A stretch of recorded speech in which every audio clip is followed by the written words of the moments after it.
If I were to wipe the chemicals off of this Polaroid before it even developed, would you still consider it a photograph? At what point would you consider this Polaroid a photo? Similarly, at what point during a pregnancy can the child qualify as a human being?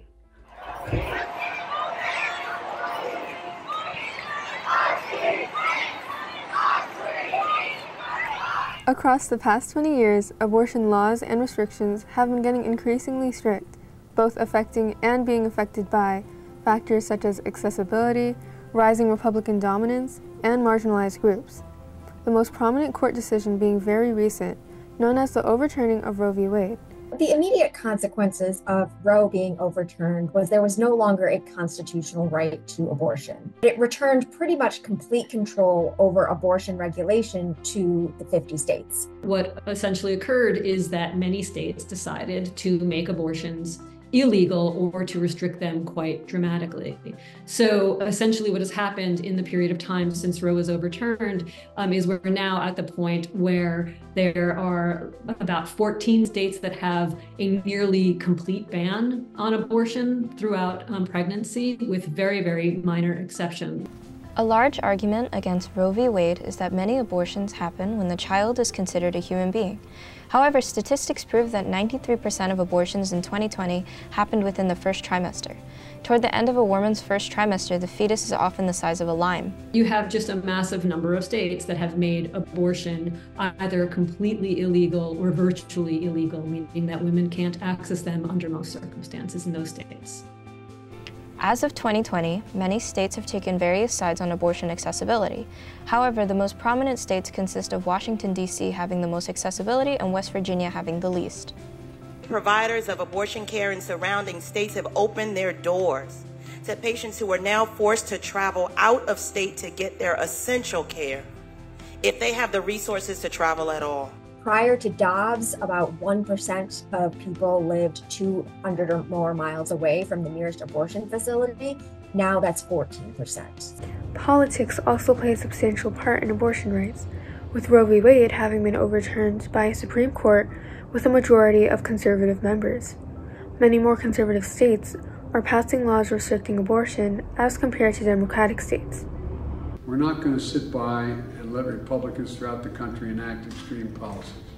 In recent years, anti-abortion policymakers and advocates have been emboldened by the Supreme Court's strengthening conservative majority, which is now 6-3.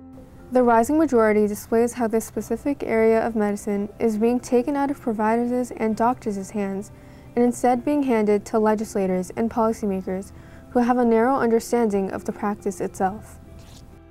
While science tells us that the unborn baby is a human life and deserves protection, our collective conscience should motivate us to protect these unborn children.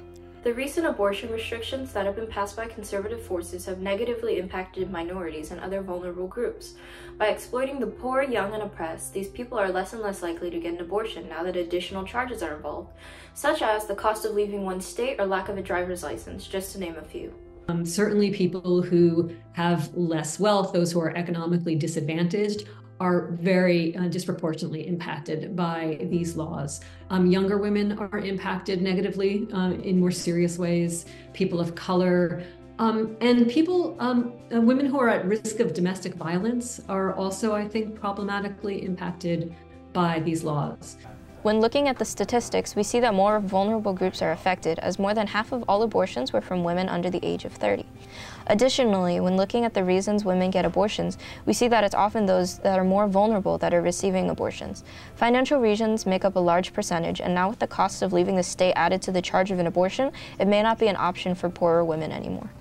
The United States itself has a very, very complicated and problematic history when it comes to the treatment of marginalized groups, be that women, the poor, communities of color, people with disabilities, and more. So this marginalization has occurred both within and outside the healthcare system. It's certainly a way to keep a workforce basically conscripted to large-scale employers and to employers to work more against their will, to take second and third jobs against their desire and their own autonomy. A lot of work remains to advance the reproductive health and the rights of people with disabilities, as well as communities of color. In fact, with respect to disabilities, a recent report has found that 31 states and DC permit forced permanent sterilization, and 17 of those states allow permanent surgical sterilization of children with disabilities. People of low income, BIPOC folk, queer folk, people with disabilities, young people, people facing incarceration or detention, and immigrants who have faced many barriers to accessing care even before Roe was overturned, now face bigger hurdles. As we look to the future, there's a high chance of an increase in abortion restrictions, the continuing cycle of minorities being hurt by these laws, as well as an increase in uncertainty surrounding smaller topics such as contraception.